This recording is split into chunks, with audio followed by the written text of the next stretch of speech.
A few days ago, the lovely Evelyn Clark from the amazing You Have My Interest Wealth podcast interviewed me to ask me how I got into property. And we discussed the best areas around Australia to buy versus not, capital city versus capital city, an update on each of those locations. We discussed how I got into real estate and how I made and why I made the switch from shares to property, pros and cons. We talked about leverage. We talked about the importance of cash flow and yield. This was really a discussion that will benefit both beginning investors and also quite experienced investors. You know, there's a saying that strength doesn't come from doing the things you can do, but it comes from overcoming the things that you once thought you couldn't. And I think if you stick around till the end, this episode will give you a lot of strength to overcome your own obstacles in wealth creation. Let me know what you think. Here we go. Welcome, PK. So great to have you today on the podcast. Thanks, Evelyn. Good to be here. Really looking forward to hearing a little bit about your story today and also the wealth of knowledge that you have for a lot of people out there that are either looking to get into investing in property or potentially are already property investors themselves. So I thought we'd just start off a little bit by going through your story. Why did you get into property, specifically investments, and what is it that makes you so excited about this topic? Okay. I don't sort of have like a 1 minute elevator pitch or anything ready, but like essentially I'm like everyone. I graduated university and I was quite like academic, like I was really into studying and things like that. And I became an investment banker, which was kind of my dream for probably like 5 or 10 years, all through kind of end of primary school, start of high school. So I really worked hard to get there.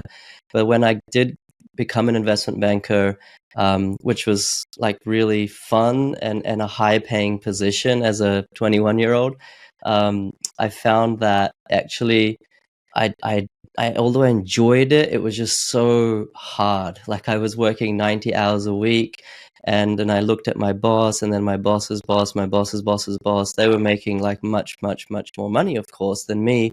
I think 2 rungs up, they were on like 7 figures, but they were literally working even harder than I was. So I was thinking, like, I've worked so hard throughout university to get to where I am, but this is not really the life I want. I do want the money, if I can say so. Like I do want that abundance of resource, so I don't have to make choices in life. That was just kind of like my mindset at the time.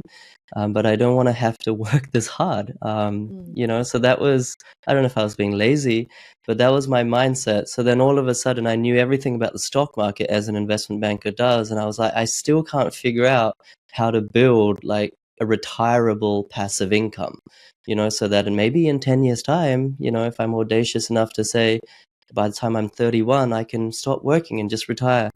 And maybe I was just overambitious, but I was like, stock market, I can't do this because there's lack of leverage. It's too risky. It's just too much stress for me, even though I was on the inside.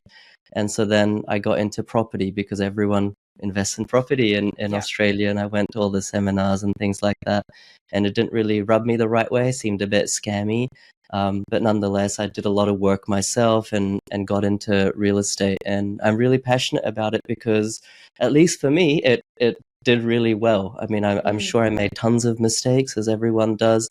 But for me, I'm really passionate about it because it actually did allow me to leave my 9 to 5. Yeah, for sure. You mentioned a really key word there that I just want to touch on a bit more, and that's leverage.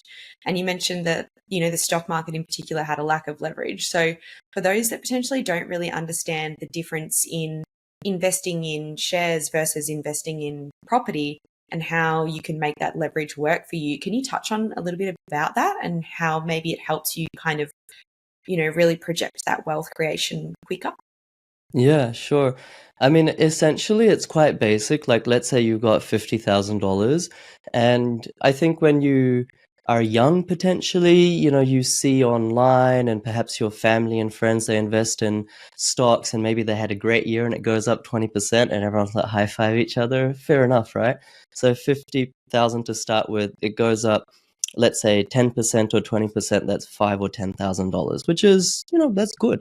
But if you take that same $50,000 and you apply leverage on it, leverage meaning you get a loan from the bank can probably lend you, I'm just making this up, round numbers, $300,000. Okay, if you've got an adequate income and things like that. And so then you can add your $50,000 to that 300K loan, and you can go out and buy a property for $350,000. And let's say that increases, let's just say 10%, just to be conservative, after even just 1 or 2 years. Then 10% on $350,000 is $35,000. So the stock market went up by 10%, gave you $5,000 return on $50,000. The property market went up 10%, you got $35,000 return on your same initial $50,000. So obviously 35 is 30,000 more than just 5,000. You started Yeah. with the same, but cash on cash return is higher in the real estate market. And of course, you can leverage or you can gear up in the stock market as well, but no bank is going to consistently allow you to take out 80% loans, or only require 20% deposit. It's more like 50% loans Yeah. that they give you, whereas in the real estate market they give you, I mean, these days even up to 95% in some instances, but to be safe, around 80 to 88%. And so for me, looking back on it, was like, it was just a no-brainer. Yeah, yeah, absolutely. I think that's a great example you've given there, and it's something that we see time and time again, where for probably more those people that are buying or trying to buy multiple investment properties, the element of leverage is something that can be a really useful tool for them to be able to not just acquire the first, but then acquire the second and third as that property starts to increase in value. Yeah, 100%. I mean, you're a mortgage broker. You're in this space all the time. You know much better than I do that good debt is your friend. There's bad debt, like credit card debt, and I don't know, getting a loan for a car and stuff like that, or a overseas holiday. But then there's good debt, which actually allows you to invest, and that investment compounds. And I think Yeah. perhaps in our education system, this difference isn't well articulated, and so everyone thinks every type of debt is bad. But I have a strong belief that in order to be debt free, have your own home, and in some years in the future be debt free or mortgage free, it's imperative to actually start with good debt. You need good debt to be debt free, as counterintuitive as that sounds. Yeah, yeah, no, I like that. And so how did your property journey sort of start out? You mentioned you made a few mistakes. I'm sure we all have. What were some of those mistakes? What were some of your first learnings? Yeah, so I think I was quite perhaps lucky. I did do a lot of work, but in terms of understanding all the data that was available in the Australian market, and building my own sort of, you could say, models or relationship curves between various factors and what actually drives growth in particular suburbs. But I think my third property, I think it was in 2015, that I got in Cairns, that was like a huge mistake, because back then, and I wasn't super experienced. So back then there was this talk of, okay, the Australian dollar is falling, therefore it makes traveling to Australia much more affordable for overseas people. Like, that logic is sound. And Cairns is a tourist economy, or at least it was back then. Now it's more diversified. And so I was thinking, well, that is going to mean a whole lot new people come into Cairns. Therefore, like lighting a fire under its economy. They were expanding their airport. There was this talk of some like Hong Kong billionaire building a casino, and it was going to be like a star casino, or like some, huge sort of complex that they were going to spend billions on, that would completely make. They were saying Kansas is going to be like Las Vegas, right? Right. And as someone who, in hindsight, was very naive, I kind of bought into a lot of that, and I was like, oh God, I can get something in Cairns for 400K that pays for itself. Like, this is going to become $1 million in like 5 years time or something Yeah. like that. And so right now that property really didn't do anything except for the last 1 or 2 or 3 years. Now it's probably like 550, 600. But for the first 5 years, it was just flat because despite the Australian dollar going down, it's not like tourists just go to Cairns. They go everywhere in Australia. No one's just coming to Australia just to go to Cairns, right? And that Hong Kong billionaire went broke, or there was something that went on, and it didn't end up, of course, investing in Cairns. And so I think my biggest lesson from that is don't get swept away in the sort of headlines of the media or the headlines of even property professionals. Perhaps even I'm guilty of like sensationalizing things. I think everyone should take a step back and really internalize and understand. Does it feel right in your gut, and does it make sense in your head? Don't, especially if you're new, and I know a lot of your audience is new, Evelyn. You can almost get FOMO, like, oh, everyone's made so much money already in the property market. I just need to get in, and then there'll be happy times. I think that's a recipe for disaster. And fortunately, my property didn't tank or anything, but there was a huge opportunity cost. That same 400K, if I had put it in, let's say, Geelong at that time, it would have more than doubled.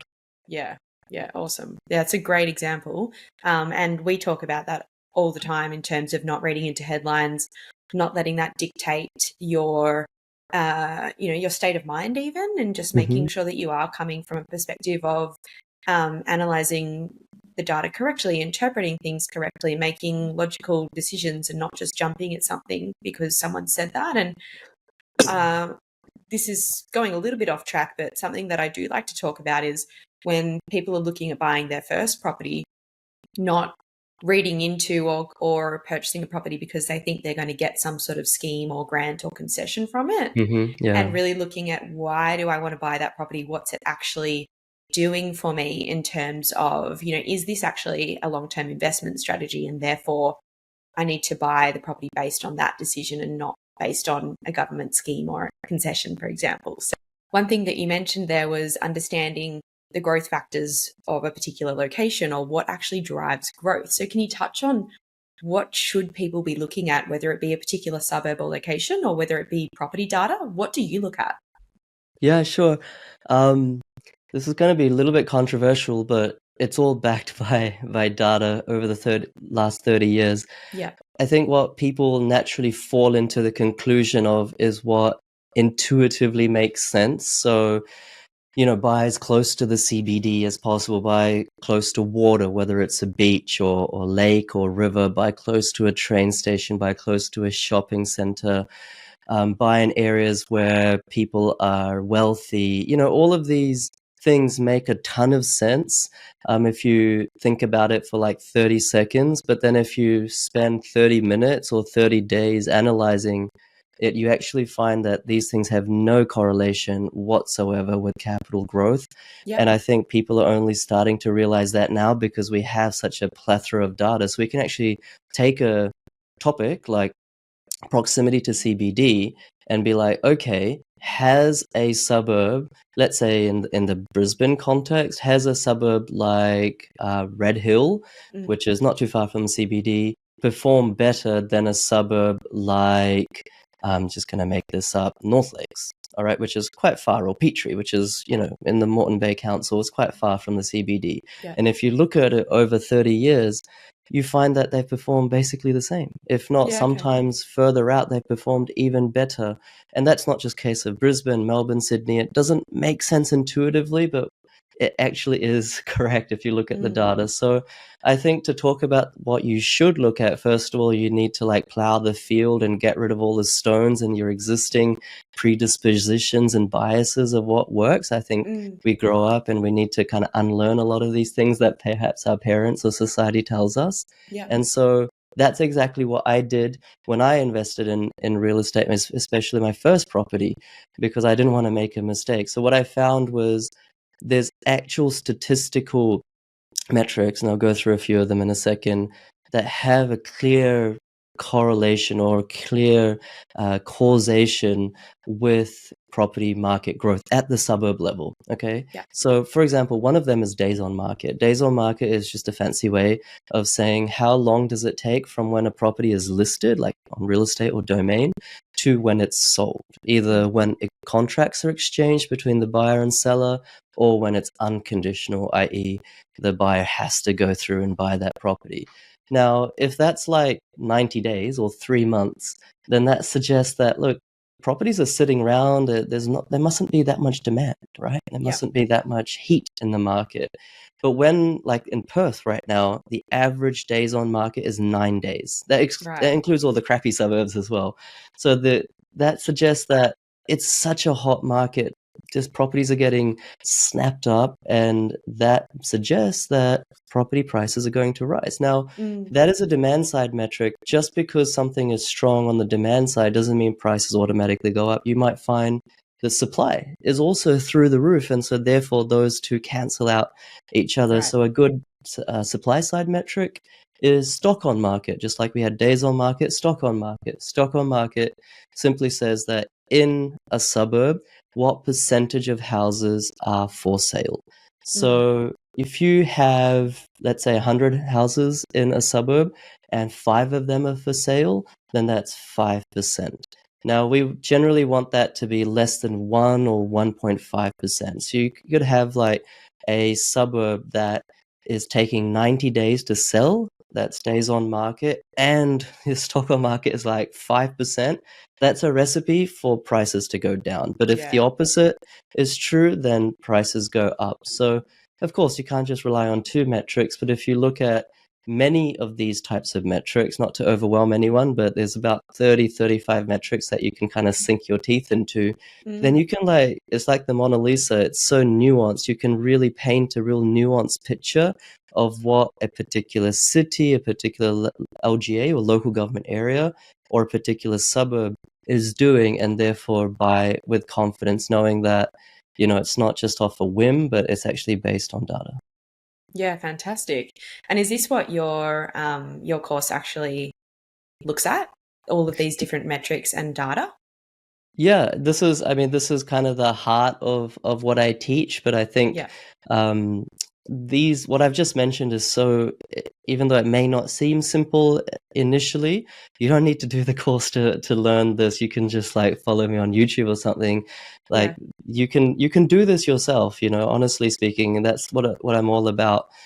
People can invest themselves. People can DIY if they just if they just take an interest or have a bit of passion for it. You don't need to outsource your decision to a family member or a friend or some guru online. You can actually have conviction by learning these things yourself. Yeah, fantastic. Talking about the growth, we've talked a little bit about growth. Another topic that comes up a lot and maybe people get a little bit confused about is yield. So can you talk about the differences between capital growth and yield, and when should you be worrying about one or the other, or should you keep an eye on both? Right.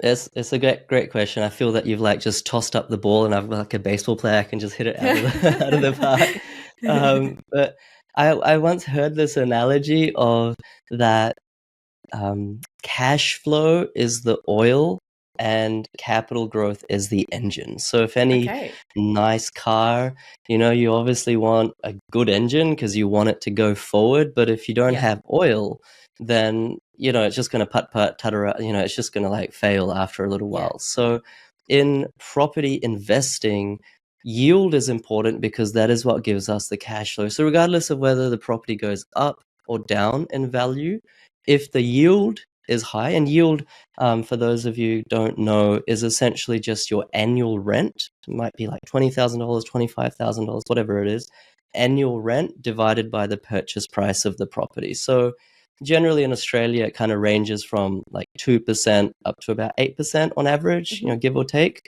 So you want to get a higher yield. You want to, I firmly believe, even if you're a high net worth individual, you still want a yield of at least 5%. And if you're not a super high net worth individual, then perhaps 5.5%, 6%. because what yield allows you to do is when you lose your job or a rainy day occurs or life throws you a lemon, then you never have to sell that property because it basically pays for itself. Okay, give or take, some properties you might need to chip in 2,000 a year, some properties might give you 2,000 a year. But in the long term, you never want to have to sell that property. Now, of course, yield alone is not going to make you a millionaire, even if you have like this terminology called positive cash flow property, which means that the property gives you more rent than all the expenses, including your mortgage, every year. A positive cash flow property in Australia might give you 1,000, 5,000, maybe maximum 7,000, 8,000 a year, a residential positive cash flow property.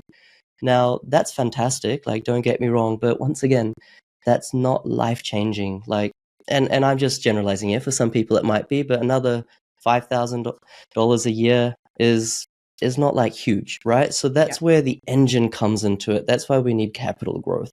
Because what capital growth allows us to do is hold that property, whether it's 300K property or 400K, 500K, whatever, and it makes it a 300K goes up to 600K, 400K goes up to 800K after 7 years or 10 years or however long it takes, depending on how well you bought. And so that is actually what gets you out of the rat race, because what you can do in 5 years, 10 years, 15 years, 20 years is if you have 3, 4, 5 properties, which you've been able to buy because they've all paid for themselves because of yield, then you can sell a couple of them and use the profits to pay off the debt of the others. And so you're left with 1 or 2 or 3 properties that have no debt. And of course, if you bought with good yield, it's now not just giving you 5,000 or 6,000 a year, it's now giving you $25,000 or $26,000 a year each. So that's kind of like a little bit complicated. I know that I kind of went off tangent a little bit, but yield is so important because you can't hold those properties. You can't hold that portfolio if each property is costing you $10,000, $20,000, $30,000 a year in holding costs. You just can't do it. And so what's the point of investing if you're just bought a property? Think of it like a business. Would you buy a business that's costing $10,000, $20,000, $30,000 a year? No, of course not. No. Yeah, awesome. That's fantastic. You might have thought you went off tangent, but I don't think so at all. I think you gave the information that needed to be given. So yeah, thank you for that explanation. It's a really good analogy. Let's go around Australia a little bit. We were talking a little bit about this before we jumped into our podcast today. You obviously know your data, you obviously study it. Can you give us a little bit of an overview of how the current states and capital cities are all performing? Sure. I'll try my best. So just quickly, let's start with Brisbane. So maybe we'll just do capital cities in the interest of time. So Brisbane, obviously, from 2010 to 20, it had the highest population growth of anywhere in Australia, yet property prices were basically flat.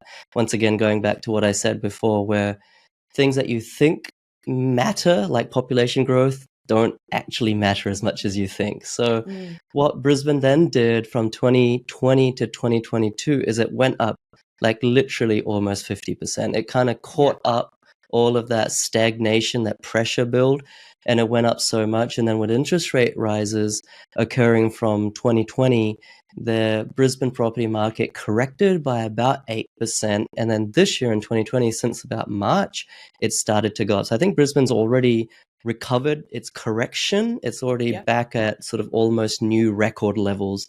And from this point onwards, it's interesting to see what will happen, is because demand is very strong on the Brisbane side. So anyone who's trying to buy a property, like, it's pretty hard in Brisbane right now. As we go into summer, more and more listings come on for sale. That's just a seasonal attribute of spring going into summer. And so it's to be seen whether the prices will continue to rise, because if a lot of listings come up, sure, there's demand, but the listings absorb all that demand. So I think Brisbane has got a lot of potential. We just want to wait and see, potentially 1 or 2 months, how the supply side pans out. But if the supply side doesn't actually absorb that demand, then I think 2024 could see, I mean, I don't want to like create FOMO or anything or kind of hyperbolize anything, but we could see pretty significant price rises in Brisbane.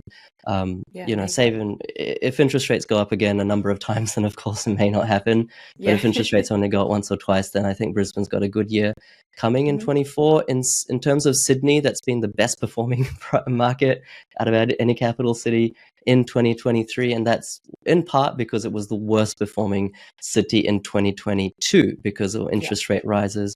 They impacted Sydney more than other capital cities because in Sydney the affordability is the lowest.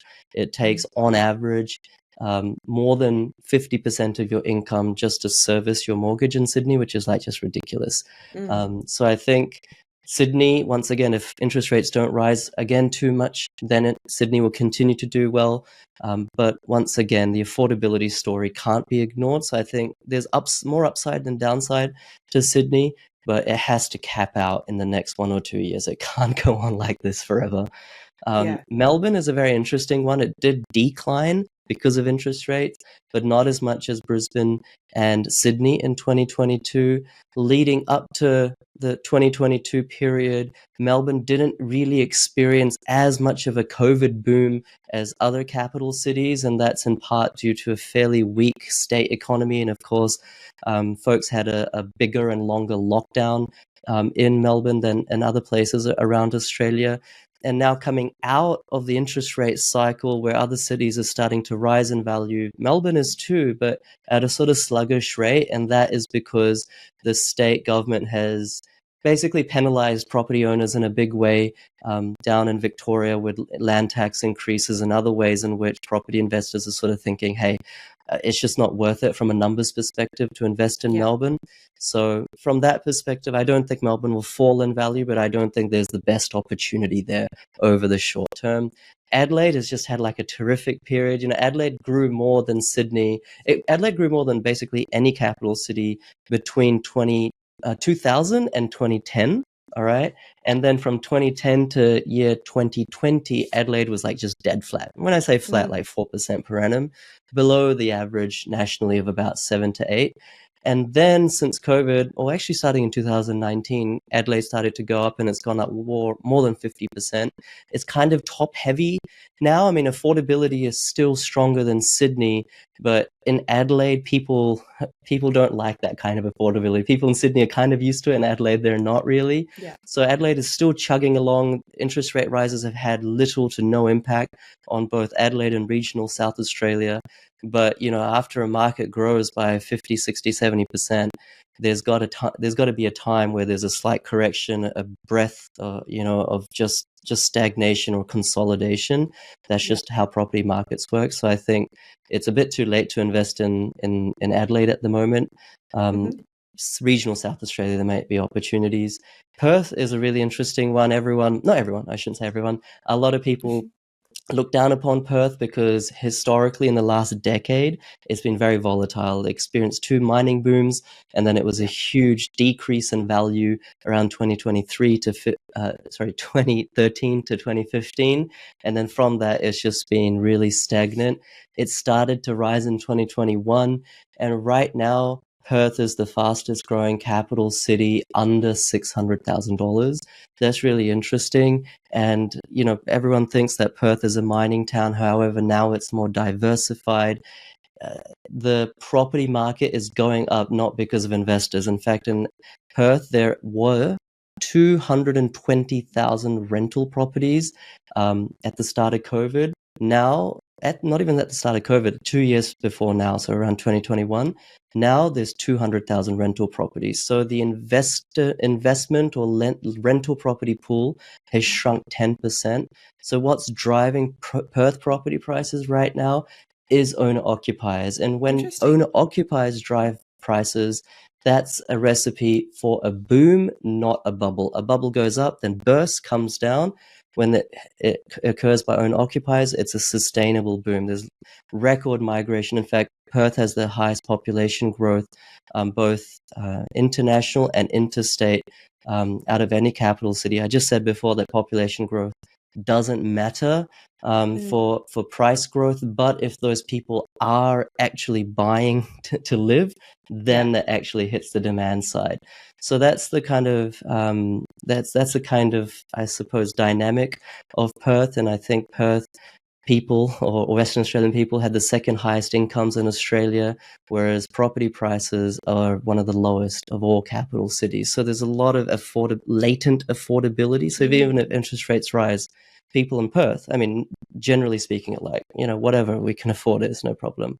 So from a Perth perspective, I'm very bullish on that for the next 1 or 2 or 3 years. And in fact, over the next decade, if we just zoom out, I think based on looking at the data, Adelaide, Brisbane and Perth, if you sit here, we had this conversation in 2030, I think those three cities will have done the best. And just to round it off, I know I've missed a few places, apologies, but just to round it off, we talked about yield before. It's these three cities that have the best yield. So it's a kind of I suppose, I don't want to say golden opportunity. That seems a bit too hyperbole, but it's a good opportunity to buy in these three areas where you don't have to sacrifice yield like you do in Sydney and Melbourne, but you're going to get the best growth likely over the next decade.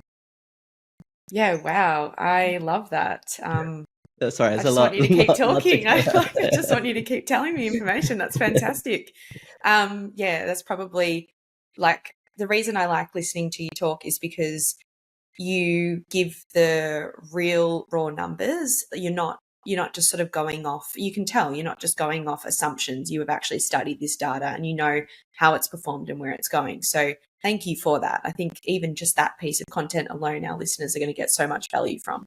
And from there, they can really take that away and go, okay, great. Well, if these are the areas that, we're looking at from historical data and potential future projections, now they can really drill down into suburbs and starting looking at those metrics in terms of how particular suburbs are going to perform or have performed, like you were talking about with those 30 to 35 key metrics earlier. So that's amazing. Thank you so much. Yeah, no, I think it's really important because I think once you're a property professional for a long time, you build up a set of assumptions in your mind based on your experiences, but it's really important for us professionals to always be really loyal and chase to the data. And if something I thought was always right, but then the data contradicts it, I have to be like, just share the data, because that's what helps make money, not my expertise, so to speak. Yeah, totally. Fantastic. Are there particular areas that you have your eye on at the moment personally? So like personally, I'm actually almost under contract for a commercial property.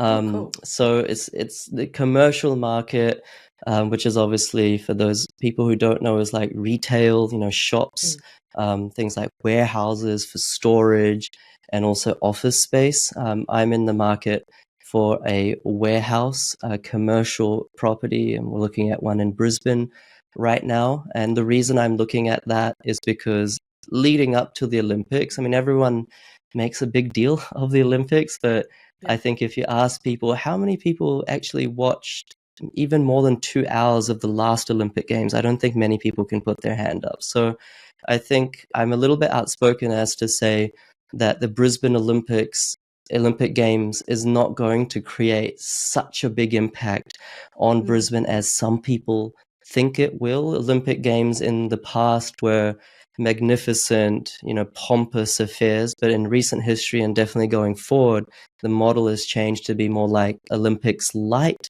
where they repurpose a lot of infrastructure. That you don't have to build like 1 million stadiums. You just repurpose it. There's not that many people who attend the Olympic Games. The online views and audience has gone down. So the reason I'm saying all this is that I'm still very bullish on Brisbane. I think the Olympics are a good thing, but I don't think anyone should invest in residential real estate because the Olympics are happening in 10 years' time. But the reason I'm investing in, or hopefully investing in, commercial property, it's actually quite close to the airport, is because there's just a lack of supply. There's almost like no decent warehouse space on key arterial roads leading to the airport. And for commercial warehouse or industrial property, you really need like trucks to easily be able to transport things to the airport, depending on the type of tenant you have. And with the Olympic Games coming, notwithstanding everything I just said, there's going to need a need for much more logistics and supply chain management from a lot of online retailers, etc., etc.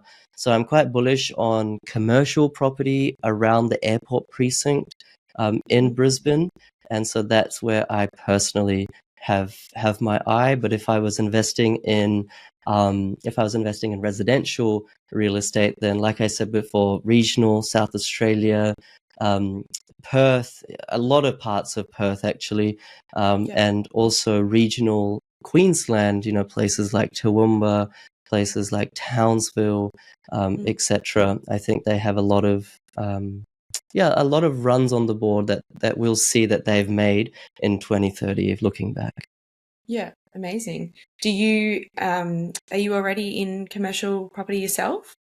Yeah, I've got a small, I would say, in number portfolio of commercial properties, which I only really just started in the last 3 years. Yeah, cool. I generally tend to see that most people that are starting to invest in commercial properties usually have some sort of established residential portfolio. Commercial properties are typically harder to get into from day one when you're looking at the comparison to a residential property for a variety of factors. One of those purely just being the leverage required, or the costs involved in getting into it from a upfront deposit perspective, for example. But I think commercial property, particularly in what we've seen, is starting to become, people are starting to open their eyes up a lot more to it now as well, which is great to see. And what are some of the reasons that you're looking at commercial, or that you're starting to build out that side of your portfolio?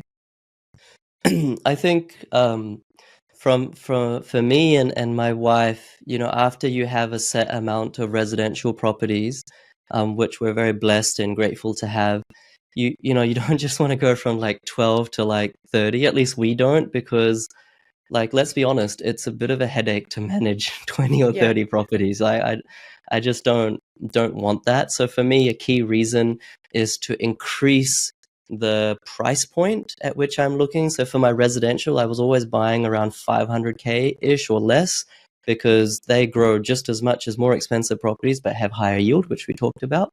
But if I have more resources to invest, then I don't want to go off and buy like 500K properties, because now I'm like just buying myself a full-time job.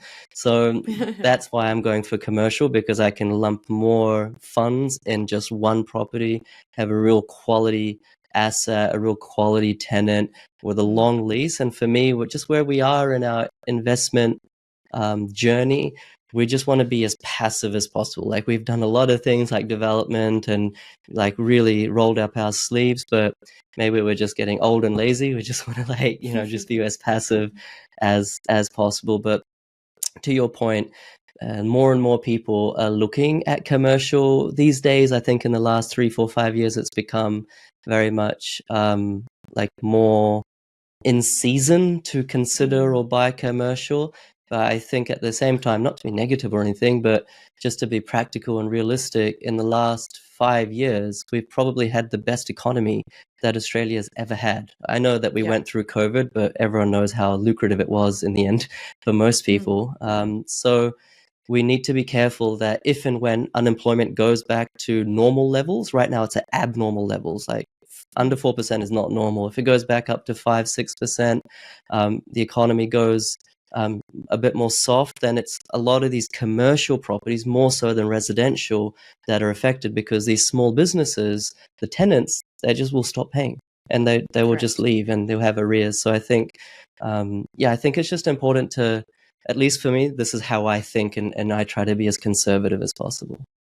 Yeah, absolutely. And that talks to the quality of the tenant and the importance of the tenant, I think, in commercial properties as well. That there's so much value in that lease, not just the actual asset that you're buying, but being able to secure someone that is going to have certainty of repaying, basically giving you a set yield or a set lease amount for a significant period of time. We see in commercial properties, for example, your leases may have options anywhere from like a 2x2 initial lease right through to a 15 to 25 year set term. So the difference in the lease terms for commercial and residential are drastically different. And the other part of it too is around the responsibilities of the tenant. So in residential, like you say, the more residential properties you own, the more of a headache it can be in terms of managing repairs, managing maintenance, the changeover of tenants, all of that sort of thing. Whereas in your commercial property space,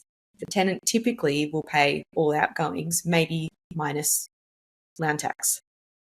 Yeah, I mean, exactly right. I mean, most times they pay a lot of outgoing. Sometimes, like you said, they don't pay land tax or property management fees, and things like that. And I think, yeah, if you can, like you said, if you can land a terrific tenant that actually understands their business and their business is strong, not because I think one thing that I learned, Evelyn, was you can have a terrific lease, like a real rock solid lease.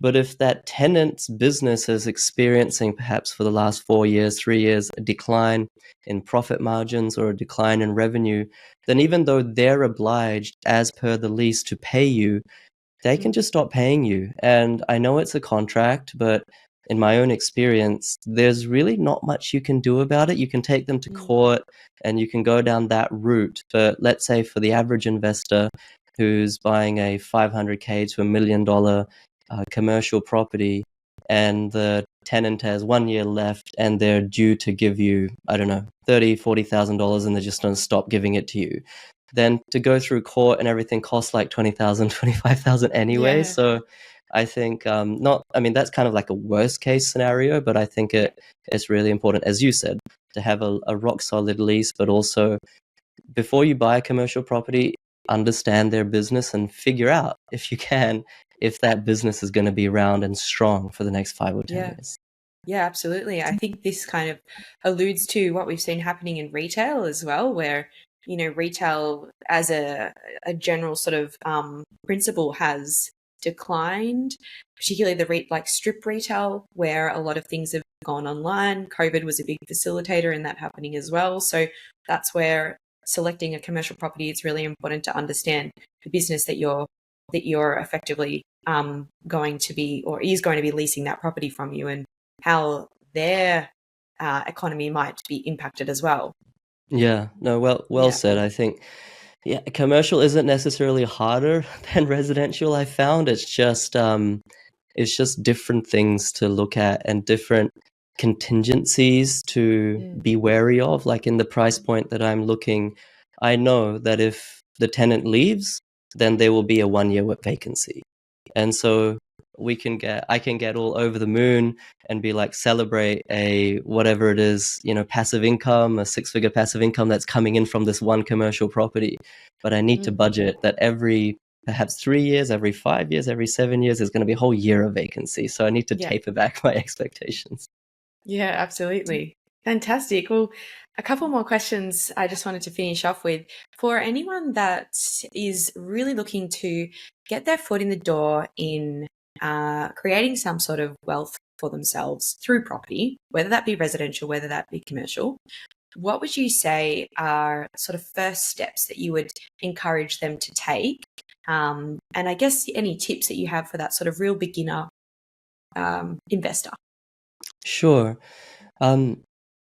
It's such a good question, and it's like different ways to answer it. But I think if I'm just putting myself in the shoes of a beginner investor, what I'm seeing is there are loads of people marketing properties and loads of people talking about the property market as authorities on podcasts, on YouTube, on Facebook, on Instagram, all sorts of places. And it's so easy to kind of go into a vortex of a particular provider and just be sold on their charisma or their knowledge or their product or service. But I think it's really, really essential to, before you part with any money, whether it's through a buyer's agent or a course or this or that, it's really important to get a diverse array of sources of knowledge. And so you can then see, okay, this person is contradicting that person has got a different strategy to this person. Then you all of a sudden see, okay, the person I was following may not be right, or maybe they are right, but why is this person saying an opposite thing?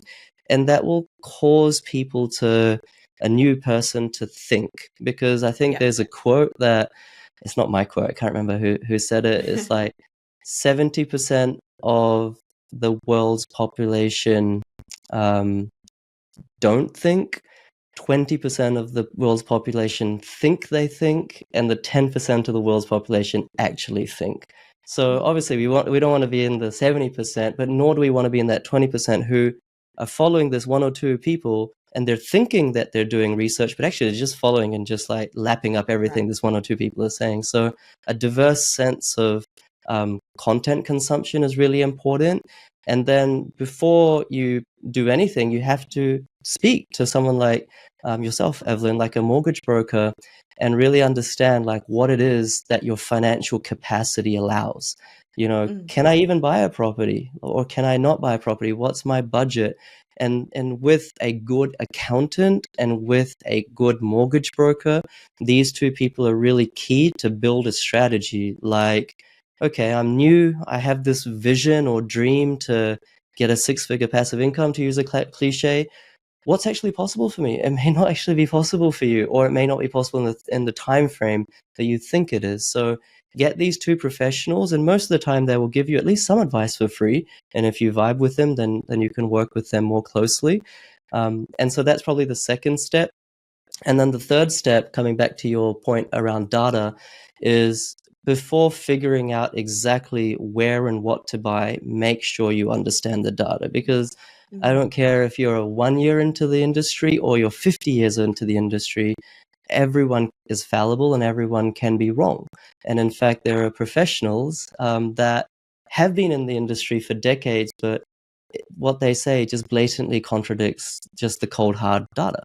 So I think you can't honestly trust anyone with that decision making. You have to only trust yourself, and the way you trust yourself is by actually understanding the numbers, actually understanding the data. I always like to say that no one cares about your money as much as you do. And I will also say, including me. So like no one will take care of you if something goes wrong. No one will, they'll only congratulate you and give you a high five if something goes right. So protect your risk, protect your downside, protect your assets, protect your family, protect your financial future by becoming educated, whether that's through free sources, and you should start with free sources, maybe even end with free sources, but then also pay for it if you need to, because, you know, price is what you pay and value is what you get. Amazing. I think that was just a fantastic way to summarize and give a really good sort of clear, clear and concise steps 1, 2, and 3 on where to start and how to start building that knowledge base. So I really appreciate this conversation today, PK. I've, kind of inspired me a little bit. So I really appreciate it. And I would love to let the listeners know where they can get some more information on yourself. So you've obviously got YouTube, you've got your course. Can you share a little bit about the content that you create and what you have on offer for people that might be interested in following you? Yeah, sure. So just like your podcast, I have a podcast. It's called Oz Property Mastery with PK, and my YouTube channel, Australian Property Mastery with PK. And then I'm really quite passionate about my community on my Facebook group, which is, once again, Australian Property Mastery with PK. There's 40,000 like just amazing community members there. Many of them are like much more successful than me. And I think the power of community is when you join that group, it's free. And you ask questions, or even if you don't ask questions, what you get is like a real solid, and I try to moderate it in the sense that it's a data-driven debate on all things, whether it's strategy, where to buy, what to buy, how to negotiate, how to renovate, how to develop, like the whole gamut of property information is there in real time, people doing it right now, not just based on someone who did it 20 years ago. And I think, the beauty of that is, at least this community, everyone is so willing to help each other. there are people who DM me like every single week who say, PK, I didn't do your course, but I bought this property and thank you so much for your community. Honestly, that makes me feel just as good as when a client DMs me and says, I bought the property through your course, because the main thing is action. So I think join that community, or follow me on YouTube. And just like your podcast is inspiring people, Evelyn, I think the main thing is people take that knowledge and put it into action.